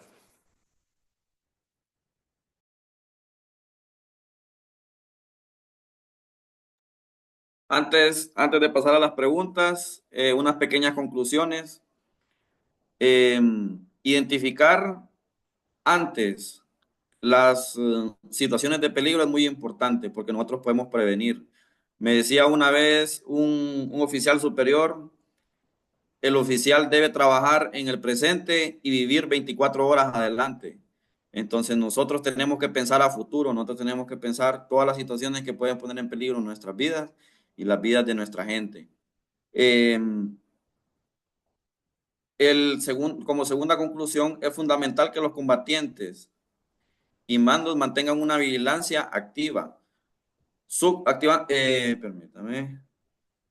Activa, actualicen sus conocimientos y promuevan un entorno donde se priorice la seguridad, la preparación, el entrenamiento constante y la comunicación efectiva. Son los pilares esenciales para enfrentar incendios forestales de forma segura y profesional, en vista de que no solo es una institución la que está trabajando Fuerzas Armadas, está trabajando eh, el personal de la comunidad, las instituciones del gobierno. Hay mucha gente involucrada y es necesario que nosotros y todas las demás instituciones nos llevemos bien, tengamos el entrenamiento adecuado y podamos trabajar de la mejor manera. Creo que nuestro compañero Jorge Luis quiere participar. Adelante, compañero. Sí, solamente agregar pues que todo esto pues tiene que ir con una planificación. Desde el momento que nosotros recibimos la alerta es importante planificar, es importante saber con qué logística contamos, con cuánto personal contamos, como anteriormente lo decía en una presentación de nuestros compañeros, es importante saber las capacidades que tiene cada uno de ellos. Y recordemos que este tipo de cosas, las 18 situaciones y todo lo demás, todo lo que nosotros los planes de contingencia y todo, no están hechos para infundir miedo, sino que para mantenernos alerta, unidos y sobre todo salir vivo de la emergencia, porque estamos por tratar de mitigar una emergencia, pero si nosotros no tomamos las medidas y más bien nos convertimos en una estadística de heridos, de fallecidos, entonces más bien le estamos agrandando. Recordemos que el encargado de la misión, de la brigada o etcétera, lo que aplique en esos momentos, tiene que saber evaluar los riesgos. Con dos personas no me voy a poner a combatir un incendio que quizás es de 100, de 50 hectáreas, digamos. Con tres personas tampoco, entonces tenemos que evaluar con qué contamos y saber cómo lo podemos hacer, aplicando también la economía de esfuerzo. Recordemos que somos un país que tiene pocos recursos, entonces los recursos que tenemos los tenemos que saber economizar, tanto recurso humano como recurso logístico. Gracias.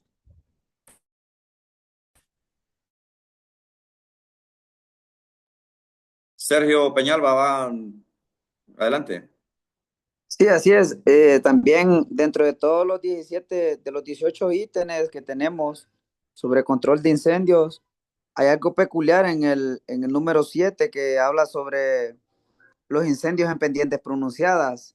Hay algo peculiar en este porque dice que se propagan más rápido que en terrenos planos. Esto se debe a la proximidad entre el combustible y el calor. También tenemos de tener en cuenta, ya que nosotros andamos en el terreno muchas veces, que estos incendios se dice que avanzan cuesta arriba y se propagan de 6 a 8 veces más rápidos que en terrenos llanos, porque muchas veces nosotros andamos en el terreno con nuestro personal y andamos trabajando prácticamente empíricamente. Gracias. Compañera Nicole. Sí, mi pregunta es si sobre todas estas 18 situaciones tienen un plan de contingencia en específico o si tienen una, como a través de la CSI, tienen un solo plan que menciona todos estos riesgos y el plan de cómo manejarlos.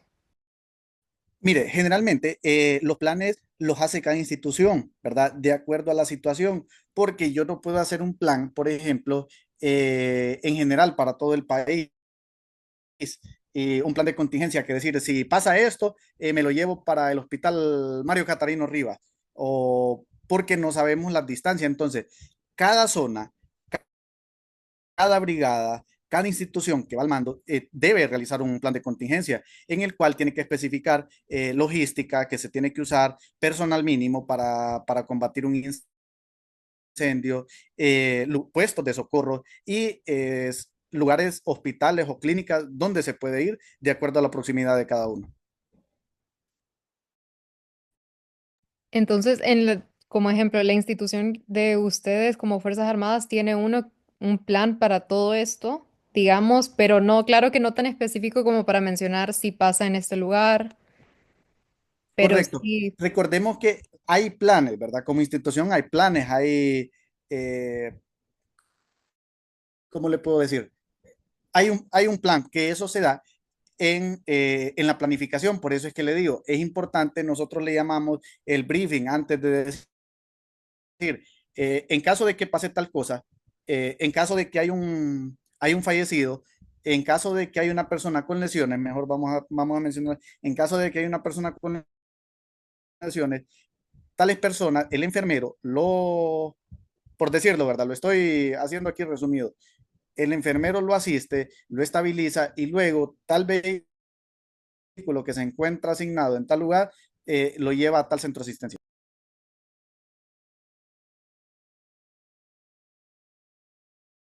Sí, para ampliar un poquito también en eso, Nicole, se hacen protocolos de atención generales, ¿verdad? Que estos nos permiten tener más o menos una idea de cómo vamos a abordar cada una de estas situaciones cuando se presenten en cualquier contexto, ¿verdad? No algo tan específico, pero sí algo que nos diga cómo atender o qué hacer en el caso de que haya un cambio de dirección del viento, por así decirlo, ¿verdad? Entonces, lo ideal sería que se hicieran protocolos para cada una de estas situaciones. Sin embargo, a veces se hacen protocolos generales en los que, bajo los cuales se rige cada una de las instituciones y ahí le dan pequeños lineamientos en cómo va a abordar cada una de estas situaciones en el caso de que se le presenten, ¿verdad?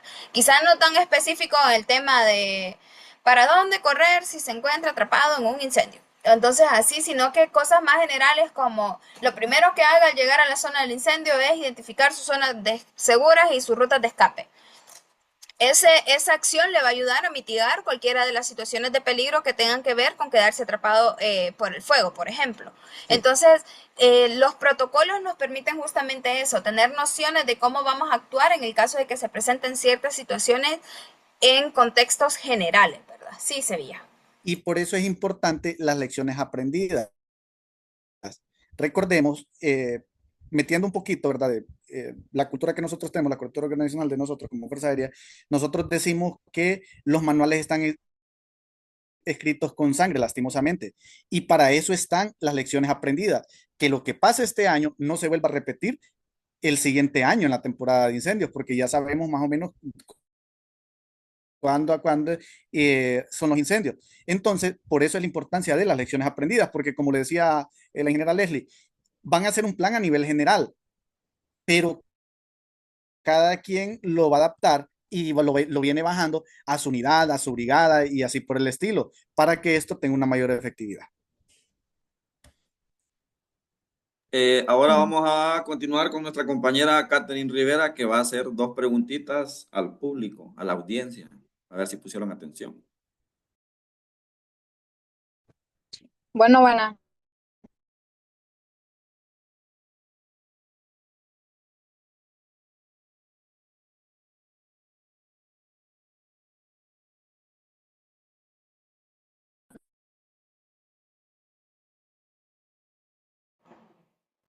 Creo que perdimos a Rivera.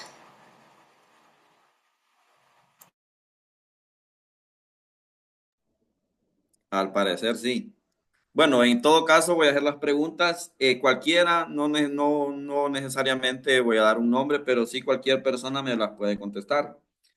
Esta es de verdadero y falso. Está facilita, no creo yo que no. Espero ver todas las manos levantadas, más bien. El clima cálido, seco y ventoso nos puede poner en una situación de peligro a la hora de estar sofocando un incendio forestal. ¿Verdadero o falso?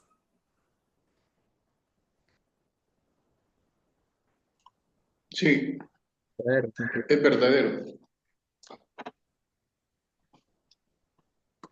Correcto, muchas gracias.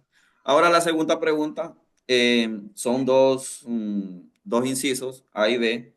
Mencione dos factores humanos que aumentan el peligro al momento de estar sofocando un incendio forestal.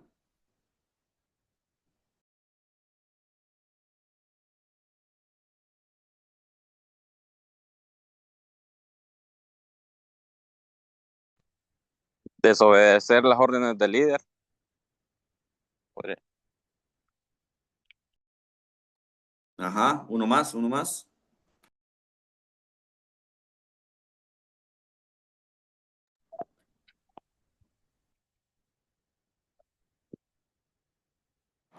La fatiga o el cansancio, Pérez.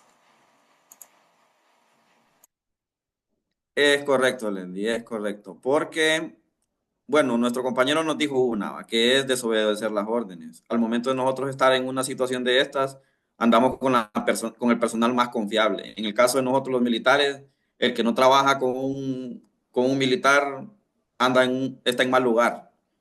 Aunque le guste, no le guste, le caiga bien o no le caiga bien, uno tiene que obedecer porque por algo está ahí, pues. La Biblia dice que las autoridades son puestas por Dios. Entonces, desde el momento que Él es el líder, a Él lo vamos a seguir. A mí me ha tocado en situaciones en las que de repente un suboficial es el que dirige y pues yo únicamente le obedezco sin ningún problema. Ahora, en operaciones, por ejemplo, de allanamientos, patrullajes, etcétera. Pero en estas situaciones, en el caso de nosotros los militares, hay personal de ICF, personal civil que le decimos nosotros y hay que obedecer las órdenes de ellos. Pero agregado a eso, antes de hacer una ceremonia para la campaña de los incendios forestales, a mí me tocó ir a apagar un fuego allá por Reitoca y solo llegué a perderme. Entonces, los soldados anduvieron 5 horas en el carro y después llegamos a estar 2 horas haciendo ronda. Entonces, podemos imaginar el cansancio que llevaban esos muchachos de ir rebotando en la paila de ese carro. Una, porque me había perdido, no me dieron la dirección correcta, ni coordenadas, ni nada, solo me dijeron, voy a llegar. Llegamos, pero llegamos tarde. Pero la fatiga no es necesariamente en el trabajo, sino que con ir en ruta el soldado ya se cansa. Entonces, esto fue nuestro trabajo, nuestra exposición. Lastimosamente perdimos a Rivera, a ver qué le pasaría. Pero damos por concluida la exposición, Leli. Gracias. Listo, muchas gracias, muy buen trabajo, equipo. Yo le iba a decir muy buen trabajo y les digo muy gracias. Excelente trabajo, todos los equipos realmente superaron las expectativas en relación a cómo abordaron los temas y el tipo de investigación que realizaron, ¿verdad? Creo que esto nos va a permitir enriquecer a cada uno sobre los temas que hemos podido abordar en estas horas de clase. No sé si tienen algún comentario o algo que agregar y si no, sobre este tema de las 18 situaciones de peligro, a mí me gustaría agregar que si ustedes se fijan, estas situaciones de peligro están dadas para que nosotros previamente, antes de ir a trabajar a un incendio forestal, sepamos más o menos identificar cuáles pueden ser esas situaciones que se dan en los incendios forestales y que puedan representar un peligro para nuestra vida o para la de nuestros compañeros que andan en el tema de combate, ¿verdad? A veces nosotros no nos fijamos, pero por ejemplo vamos caminando, no nos fijamos que hay un agujero en el suelo, metemos el pie y ya caemos, ¿verdad? Puede hacer que llevemos las herramientas de manera inapropiada y al momento de caernos nos golpeamos nosotros y golpeamos a otro compañero. Entonces, tener ese tipo de cuidados y observar el momento del área en la que nosotros estamos trabajando se convierte en una situación que nos puede llegar a salvar la vida, ¿verdad? Puede tener una buena visibilidad del incendio, mantener en todo momento la comunicación con los compañeros. Todo ese todo este tipo de situaciones pueden representar salvar la vida de más de una persona. Entonces, la intención de que ustedes conocieran estas 18 situaciones es justamente eso, que ustedes puedan tener un panorama de qué situaciones podrían en algún determinado momento presentarse en un incendio forestal y podrían representar un peligro para nosotros, ¿verdad? Entonces, con esto estaríamos terminando el trabajo de las exposiciones. Ya aperturé el espacio para que el equipo 5 pueda subir la presentación. Va a estar abierto hasta las 8:30 para que lo suban. Lo hacen cuando yo termine la presentación, ¿verdad? Nuevamente les agradezco por el esfuerzo que han puesto en el desarrollo de estas presentaciones. Se nota que han trabajado en equipo y que han podido prepararse para realizar estas presentaciones, ¿verdad? Hoy vamos a abordar un tema que está vinculado con el tema de el establecimiento de la línea de control y la construcción de la línea de defensa. ¿Alguien tiene idea de a qué se refiere con estos términos? ¿Qué creen ustedes que es una línea de control o una línea de defensa? Vamos a ver, Orlin. Sí, Lely, buenas noches, compañeros. Dentro de la nomenclatura o de la terminología militar, una línea de control es una línea generalmente imaginaria o de repente representativa por algunas características natural o artificial en el terreno, que nos delimita el área de responsabilidad, tanto sector norte, sur, este, oeste. Básicamente es eso para nosotros. Listo. Igual eso aplica a Orlin y compañeros al tema de los incendios forestales, ¿verdad? Cuando hablamos de una línea de control, es justamente eso, es una barrera natural o construida que está para que la podemos utilizar para nosotros controlar un incendio. ¿Y qué puede ser este tipo de barreras? Puede ser una carretera que ya esté construida, puede ser un río, puede ser un muro de piedras, o sea, todas esas barreras que sean naturales o construidas y que nosotros podamos utilizar para detener el fuego. Uy, espérenme ustedes que me hizo la vista toda grandota. Ahí. Uy. ¿Están viendo mi pantalla? Ahorita dejé de compartir, pero esperen. Sí, la estamos viendo. Sí, voy a volver a poner la presentación. Ok. Sí, ahí está. Ok, entonces la línea de control es eso, una barrera natural o construida que nos puede servir para controlar un incendio. La característica de la línea de control es que ya existe cuando nosotros llegamos al área donde se está produciendo el incendio. ¿Y qué es una línea de defensa? Es aquella ronda, guardarraya o brecha que nosotros construimos al momento en el que se está desarrollando el incendio. Es decir, es esa ronda o línea negra que nosotros construimos cuando ya estamos en el incendio, ¿verdad? Entonces, esa es la diferencia entre estas dos líneas.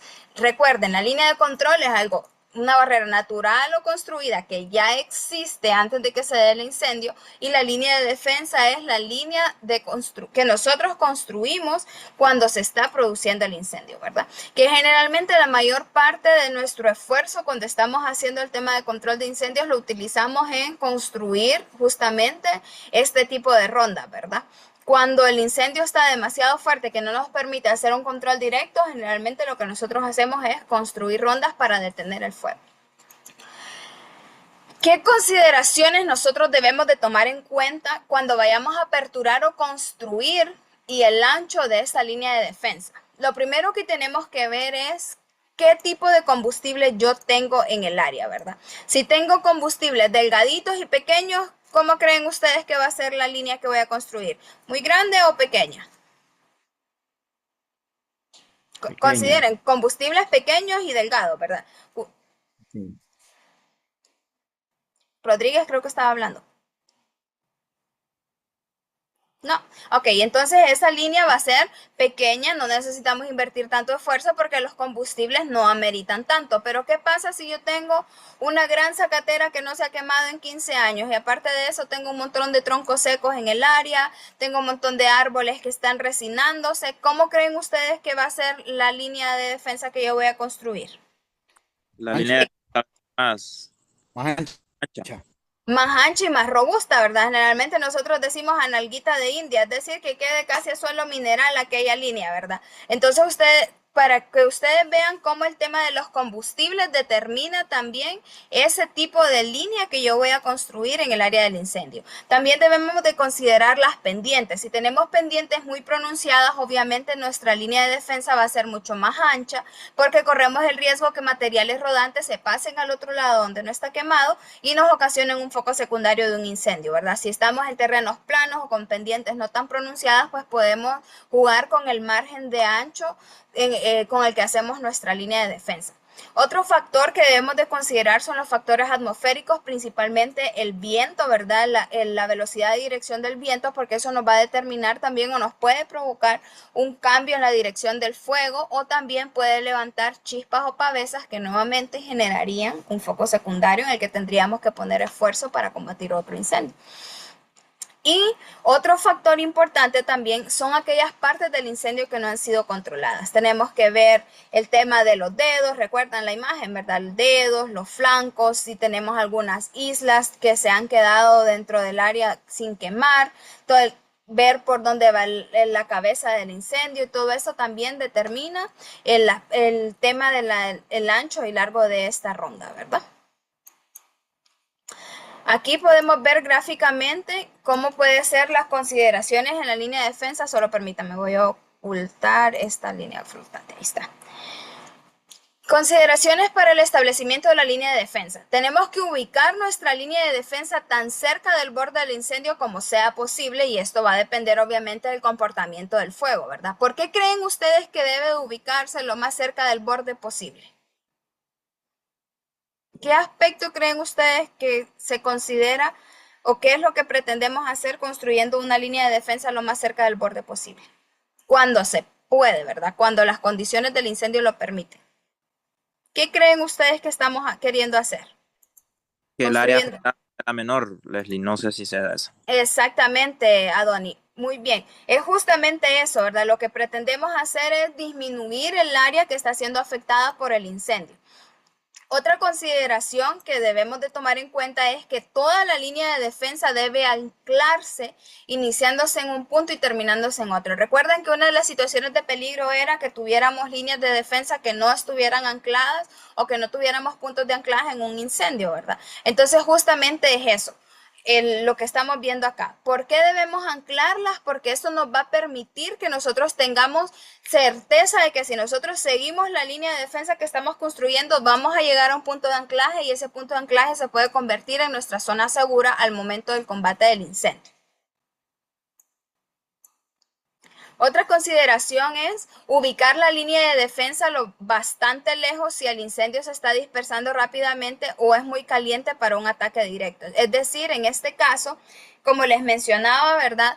Va a depender de los factores que están dentro del área que se está quemando que me van a indicar a mí dónde y cómo debo de ubicar esta línea de defensa. En este caso podemos observar en la imagen que tenemos un área de bosque bastante densa, lo que indicaría que habría una mayor disponibilidad de combustible para quemar, por lo tanto muy probablemente las llamas van a ser mucho más fuertes y no nos van a permitir trabajar muy cerca. Entonces tratamos de ubicarlas en el borde lejano del incendio para poder evitar que el personal se fatigue por el humo o incluso que podamos ser quemados o hasta perdamos la vida por estar trabajando tan cerca del incendio, ¿verdad?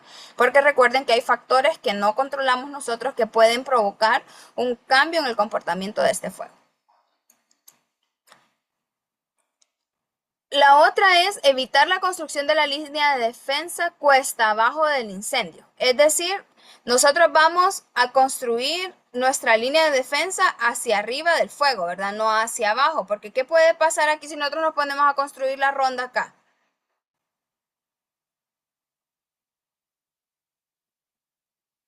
Nos puede rodear. Nos puede rodear el fuego o incluso también puede ser que hay un cambio de dirección del viento, que hayan chispas que rueden y nos caigan en la cabeza, incluso material rodante que venga de la parte superior del incendio y que puede ocasionar que nosotros suframos un accidente, ¿verdad? Entonces esta es otra de las consideraciones que hay que tener. Otra consideración muy importante y cuando estamos principalmente en zonas de drenaje o en zonas que son hondonadas es que hay que establecer la línea de defensa en el fondo de un drenaje es mejor una línea un poco arriba del lado opuesto del incendio. Es decir, aquí nosotros tenemos el área de drenaje y estamos construyendo el área de defensa un poquito más arriba de la zona del incendio, porque por el tipo de topografía que hay en este territorio,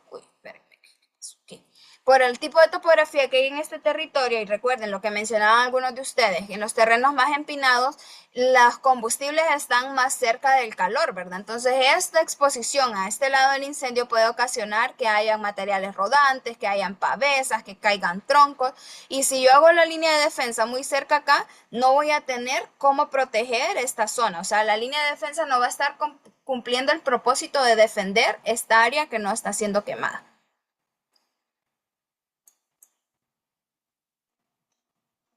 Haga la línea de defensa tan corta y recta como sea posible. ¿Por qué creen ustedes que es importante esta consideración?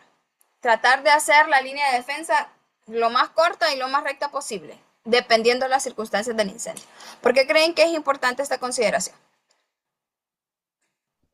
Por la velocidad Bueno, para Leslie. realizarla y la distancia lo recto es para evitar mayor distancia, o sea, trabajar menos. Exactamente.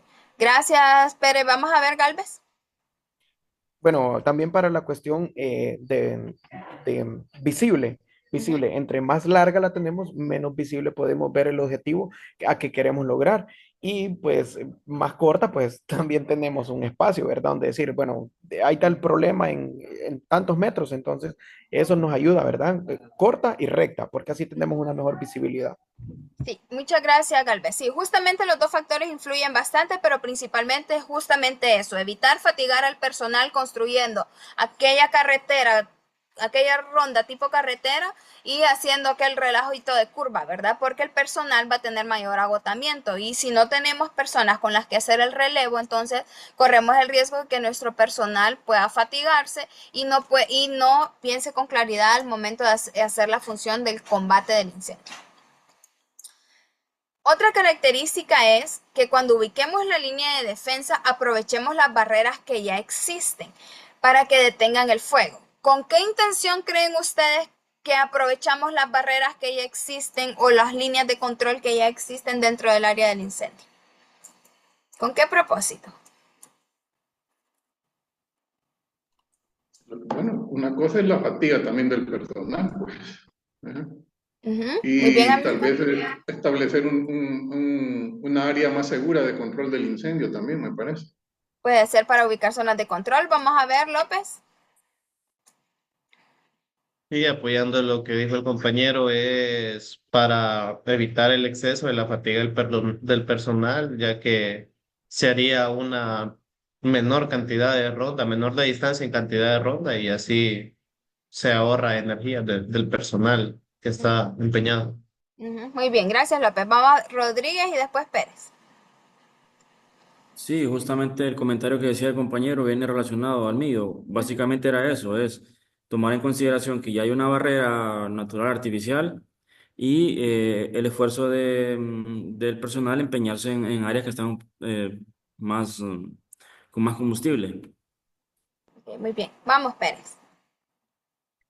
También para no hacer doble trabajo, porque imagínense que si usted quiere hacer una ronda al otro lado del charquito ese, o de la carretera, ya está hecha la ronda, entonces no es necesario si vamos a hacer doble trabajo. Exactamente, entonces es justo para eficientar los recursos y para evitar la fatiga del personal y también, como mencionaba José, tener el tema de esas zonas, muy probablemente también zonas seguras o rutas de escape disponibles cerca del área donde nosotros estamos trabajando, ¿verdad? Otra característica es construir la línea de defensa en áreas abiertas con poco combustible va a requerir menos trabajo, ¿verdad? Obviamente cuando andamos en el incendio, lo que menos queremos es gastar energías haciendo una ronda hasta tumbando árboles y si tenemos un área donde que se dé con condiciones más aptas para trabajar, ¿verdad? Obviamente no vamos a encontrar un lugar así en nuestro país porque los incendios aquí se dan en lugares que le truena, ¿verdad? Entonces, pero es una situación que debemos de ver de cómo justamente eficientamos la energía del personal que está trabajando con nosotros. Aquí hay otra consideración. Si estamos trabajando en la construcción de una línea de defensa en la cumbre o en la cúspide de una montaña o de una colina, ubiquemos la línea de defensa detrás del lado donde no hay fuego. Es decir, si aquí termina el fuego, vamos a construir la línea de defensa en la parte de atrás de donde se viene quemando, ¿verdad? ¿Por qué? Para que protejamos toda esta área que se encuentra ladera abajo, donde todavía el fuego no ha llegado. Entonces, esta línea de defensa ubicada en este lugar va a ayudarnos a evitar que materiales rodantes, que chispas puedan pasar al otro lado y puedan ocasionar que el fuego se nos expanda, ¿verdad? Otra consideración para la construcción de la línea de defensa es que ubiquemos la línea de defensa con bastante lejos de los árboles que estén quemándose, de manera que estos queden encerrados una vez que se caigan y las chispas queden atrapadas, ¿verdad? Es decir, aquí nosotros estamos construyendo un área suficiente en la que los materiales rodantes y chispas que salgan de este árbol no me vayan a ocasionar que el combustible que haya habido disponible en esta zona se encienda, ¿verdad?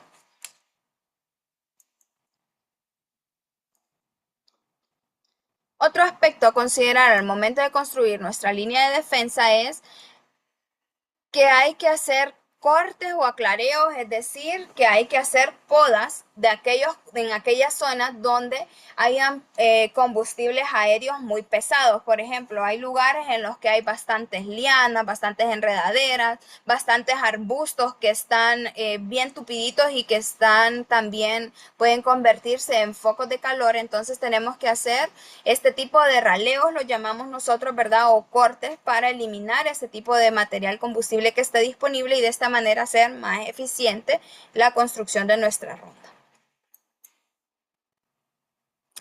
Lo que les mencionaba de la nalguita de India, como comúnmente nosotros decimos, ¿verdad? Es que tratemos de construir la línea de defensa lo más profunda que podamos, ¿verdad? Tratando de llegar hasta el suelo mineral. ¿Esto con qué propósito? Con la intención de eliminar cualquier combustible que esté disponible en la línea de defensa, que muchas veces hay raíces secas, hay troncos, hay ramas, hay mucha maleza, incluso arbustos que están en el área donde estamos trabajando. Entonces tratamos de eliminar toda esa vegetación para que nuestra línea de defensa sea más efectiva, ¿verdad? Porque si dejamos ahí ramas y si dejamos ahí todo el material que vamos quitando y viene una chispa, ¿qué creen que va a pasar? ¿Nuestra línea de defensa va a defender? No, ¿verdad? Entonces perdería el propósito por el cual nosotros estamos trabajando. Bueno, aquí va lo mismo, ¿verdad? La imagen que les comentaba, entonces tratamos de eliminar toda la capa orgánica que hay dentro de nuestra línea de defensa. Y aquí, ¿qué herramientas creen ustedes que podríamos utilizar para hacer una línea de defensa? Vamos a ver a los que no hemos escuchado mucho estos días. A Sammy no le reconozco la voz. ¿Nos puede ayudar? Sammy, ¿qué herramientas cree usted que podemos utilizar? El rastrillo. Ajá, el rastrillo. ¿Cuál otra? También, el machete no creo, pero sí más que todo el rastrillo. Pero el machete no puede servir para cortar. Bueno, sí, sería el machete, el rastrillo Ajá. y... ¿Cuál otro? ¿Recuerda uno que tenía como 2 puntitas? No es necesario que se acuerde del nombre, pero no sé si usted se recuerda la imagen, que era una parte que era una piocha y otra parte que era un hacha. Sí, ese. Ajá, ese se llama, ese es el Pulaski, ¿verdad? Pulaski. Ajá, justo. Entonces el Pulaski, gracias a mí por su aporte. O sea, ya como nos mencionaba Sammy, o sea, herramientas que utilizamos para hacer el corte, vamos a ver, tengo a Peñalba y después a Ochoa. Sí, la herramienta que podemos el asadón es muy fundamental porque es una herramienta que es fácil de utilizar. Ajá, y aquí entonces podríamos combinar el asadón que nos está diciendo Peñalba y el rastrillo que nos dijo Sammy y lo convertimos en un ¿qué? Un rastrillo asadón que tiene doble función. Exactamente, gracias Melissa. Vamos a ver Ochoa. Leslie, buenas noches. Tengo una pregunta. Sí. La línea de defensa tiene una medida estándar haciendo énfasis más que todo cuando el terreno tiene árboles bien, o sea, la zona es con árboles. Hay una medida estándar para la línea de defensa. Tal vez no una medida estándar porque eso lo va a determinar el terreno, pero generalmente hacemos rondas de un ancho de entre 3, 4, 5 metros, ¿verdad? Eso va a depender, como les digo, del terreno, de las condiciones del combustible, todas las consideraciones que hablamos anteriormente, la pendiente, los factores atmosféricos, pero generalmente, Ochoa, utilizamos rondas de 3 a 5 metros de ancho, ¿verdad? Gracias, Leli. Listo. Ok, aquí hay otra. Le aclareo lo que les mencionaba, que es la eliminación de las ramitas, de los arbustos, de las lianas que se dan. Y todo en conjunto es la línea de defensa. Otra consideración a hacer es que podemos cavar zanjas para cuando estemos haciendo la línea de defensa, podemos cavar algún tipo de zanjita para fortalecer esta línea de defensa. ¿Con qué propósito? Que si estamos trabajando en una pendiente y hay materiales rodantes, la zanja nos pueda servir como un bloqueo para que estos materiales ya no estén rodando, ¿verdad? Entonces, para fortalecer la línea de defensa, podemos utilizar el establecimiento de zanjas. Otra consideración es podemos fortalecer la línea de defensa utilizando agua para humedecer el material vegetal que hay cerca de nuestra línea de defensa y de esta forma reforzar lo que está haciendo la línea de defensa, ¿verdad? Porque si obviamente, si aquí no tenemos a este lado las condiciones de humedad relativa baja para que este fuego se expanda, entonces ya no se va a expandir el fuego, ¿verdad? Porque en el terreno húmedo no va a avanzar el fuego. Otra forma de fortalecer nuestra línea de defensa es que cubramos con tierra todos los troncos podridos o troncos que pueden convertirse en un foco de calor fácilmente que estén fuera de nuestra línea de control, así como lo muestra la imagen, ¿verdad? Teníamos este tronco que si viene el fuego de acá, este tronco fácilmente se puede convertir en un punto de calor y esto empezar a tener material rodante y encendernos del otro lado. Otra es hacia dónde nosotros tiramos los desechos que están saliendo de nuestra línea de defensa. Claramente los vamos a ir tirando hacia el área quemada, ¿verdad? Para que esto también nos sirva para ir haciendo la función de eliminar el oxígeno dentro del fuego que está ahí todavía encendido. ¿Qué tipos de asignaciones? Para el momento de construir nuestra línea de defensa tenemos diferentes tipos de asignaciones, es decir, le asignamos el trabajo, el personal que trabaja con nosotros, valga la redundancia, construyendo esta ronda de diferentes formas. Una de ellas es la asignación individual. ¿En qué consiste la asignación individual para el desarrollo de la ronda? Es a cada una de las personas que anda trabajando conmigo, yo le asigno un área específica en la que va a tener que hacer raleo o hacer aclareo, en la que va a tener que eliminar la capa orgánica, en la que va a tener que chapear, en la que va a tener que raspar para dejarme esa ronda lo más limpia posible. Entonces vamos avanzando, asignándole a cada persona su parte y cuando termina pues va adelantando al último, ¿verdad? Esta es la asignación individual. La otra forma es el avance alterno, es decir, Catherine está trabajando con el machete, después la sigue Peñalba con el rastrillo asadón, aquí viene,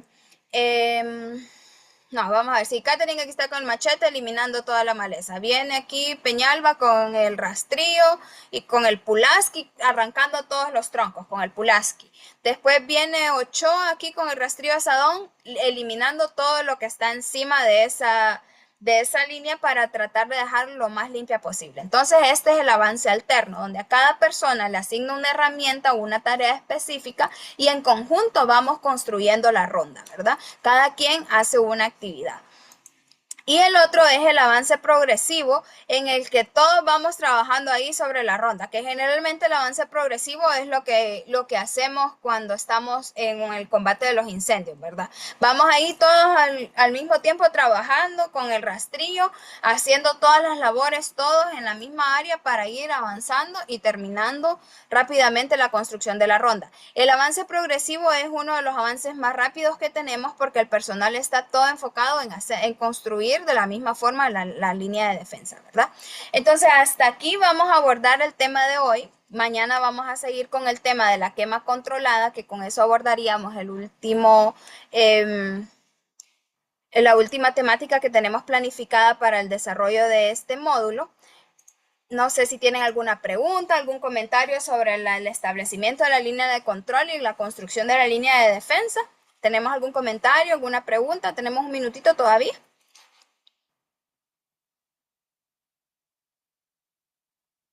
Bueno, ya están cansaditos, ¿verdad?